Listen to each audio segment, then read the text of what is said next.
مفتی طارق مسعود صاحب خاص طور پر آج بھی میں نے صبح کے وقت میں اللہ کے حضور دعا کی ہے اور میں روزانہ کر رہا ہوں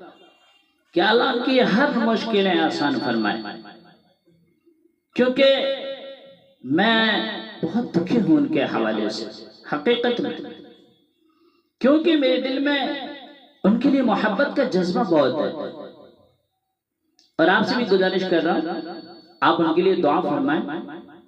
اللہ ان کی ہر مشکل کو آسان فرمائے۔ اور اب شاید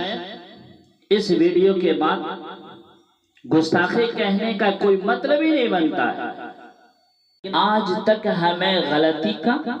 اور گستاخی کا مطلب سمجھ میں نہیں آیا کہ غلطی کیا چیز ہے، گستاخی کیا چیز ہے۔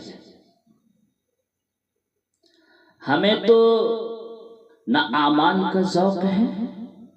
نہ اعمال کرنے کا وقت ہے، نہ آخرت کی تیاری کا ذوق ہے، نہ شوق ہے۔ بس ہم موقع ڈھونڈتے رہتے ہیں کہ کوئی چیز مل جائے اور ہم اس کو لے کے ہائے ہائے ہم نمازی بن جائیں، ہمارے گھر میں سارے نمازی بن جائیں، ہمارے رشتہ دار سارے نمازی بن جائیں، ہمارے پڑوسی محلے کے لوگ سارے نمازی بن جائیں، جھوٹ سے بچ جائے، امانت میں خیانت کرنے سے بچ جائیں، دھوکہ دینے سے بچ جائیں، یہ نہیں، بس موقع کی تلاش میں ہے کہ کوئی چیز ملے اور سب شروع ہو جاتا ہے۔ اب مفتی طارق مسعود صاحب دامت برکاتہ جیسا انسان، اس کے بارے میں کیا کہا جائے کہ انہوں نے گستاخی کی ہے، یہ گستاخ رسول ہے، یہ گستاخ قرآن ہے، کیا کہا جائے کہ جنہوں نے ساری زندگی اللہ کے رسول کی خدمت میں گزار دی، قرآن کی عظمت کو بیان کر کے، نبی کی عظمت کو بیان کر کے اپنی زندگی گزار رہا ہے، وہ دنیا پھر رہا ہے، اللہ کی بات کو بتا رہا ہے، بس ایک بات منہ سے نکل گئی، اگرچہ وہ غلطی ہو گئی، اس کو کسی نے توجہ بھی دلائی، پھر انہوں نے اپنے غلطی کا اعتراف کیا، مان لیا کہ میں بھی انسان ہوں، غلطی ہو گئی، معافی مانگ لی، بات ختم ہو گئی۔ لیکن نہیں، لوگ اڑے ہوئے، ہر بندہ اس کے در پہ کہ یہ کیوں ہوا، یہ کیسے ہوا، انہوں نے ایسے کیسے کیا۔ میرے بھائی، گستاخی کسے کہتے ہیں؟ گستاخی وہ ہوتی ہے کہ جو میں گستاخی کر رہا ہوں اور جو منہ سے نکل جائے اور پھر وہ اپنی غلطی کا اعتراف بھی کر لے۔ ہائے ہائے، کیسے لوگ ہیں ہم، کس طرح کے لوگ ہیں؟ یہی ہمارا دین ہے، یہی ہمارا اسلام ہے؟ کیسے لوگ ہیں؟ بڑے افسوس کی بات ہے، میں ہمیشہ بہت سوچ میں رہتا ہوں، میں بڑا حیران ہوں، اتنا بڑا آدمی اپنی غلطی کا اعتراف کر رہا ہے، رجوع کر رہا ہے، اللہ کے سامنے توبہ کر رہا ہے، پھر بھی ہم ماننے کو تیار نہیں۔ کیسے لوگ ہیں؟ اس لیے تو پوری دنیا میں ہمارا کیوں مذاق اڑایا جا رہا ہے؟ اس لیے اڑایا جا رہا ہے کہ دیکھو یہ کیا تماشا کرتے ہیں، یہ کون ہے، یہ کیسے انسان ہے۔ اس لیے کہا نا کہ ادھر ادھر کی نہ بات کر، یہ بتا قافلہ کیوں لوٹا، مجھے دشمنوں سے گلا نہیں، تیری رہبری کا سوال ہے۔ مجھے دشمنوں کی ضرورت نہیں ہے، میں اپنے لیے خود کافی ہوں، مجھے دوسرے کی کیا ضرورت ہے؟ میرے بھائیو، خوف کرو ذرا، اللہ سے ڈرو۔ اتنا بڑا آدمی ہو کے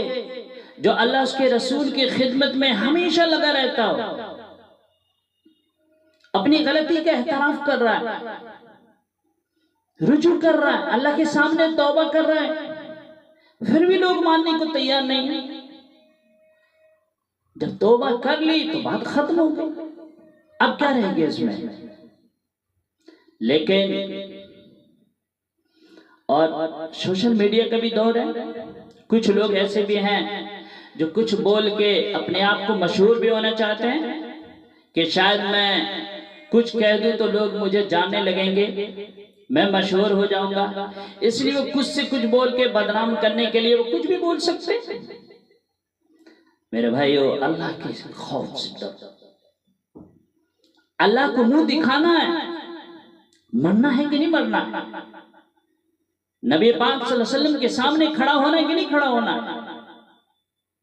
اس لیے اللہ کے سامنے تم بھی توبہ کرو،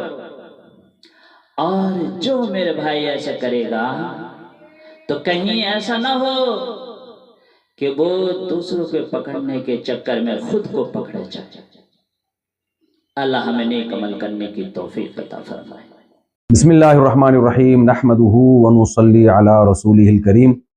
ابھی کینیڈا میں جو میرا حالیہ بیان ہوا ہے جس پہ کافی کنٹروورسی پھیلی ہے، اور میرے بارے میں یہ دعویٰ کیا گیا کہ میں نے ایسے الفاظ کہیں جس سے نبی صلی اللہ علیہ وسلم کی بے ادبی جھلکتی ہے یا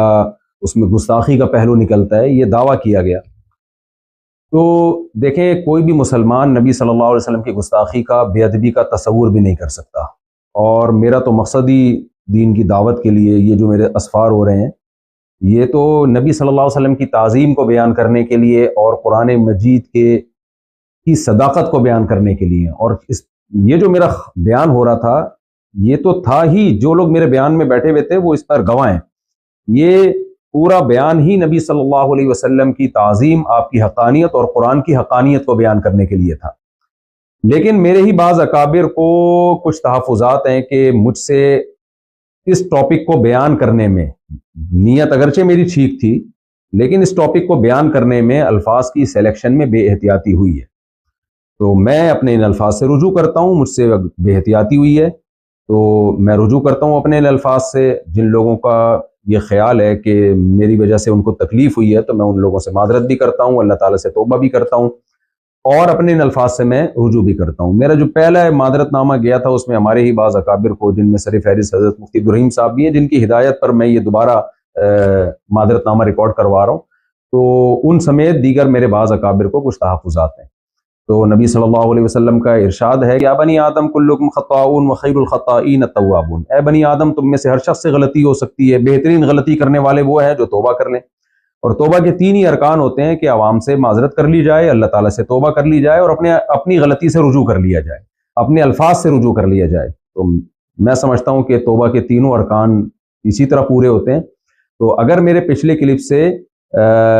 کسی کو اطمینان نہیں ہوا تھا تو میرا خیال ہے میرے اس کلپ کے بعد اب اطمینان ہو جانا چاہیے۔ اللہ تعالیٰ ہمارے دل میں نبی صلی اللہ علیہ وسلم کی عظمت کو قائم رکھے اور قرآن کی صداقت کو قائم رکھے، اور میں اپنے لیے بہت بڑی سعادت سمجھتا ہوں کہ نبی صلی اللہ علیہ وسلم کے ناموس پر اگر میری موت واقع ہو جائے۔ بہرحال الفاظ کے سلیکشن میں مجھ سے غلطی ہوئی ہے تو میں اس پہ دوبارہ صاف لفظوں میں معذرت کرتا ہوں، اللہ سے توبہ اور اپنے ان الفاظ سے رجوع۔ جزاکم اللہ احسن الجزاء وما علینا الا البلاغ۔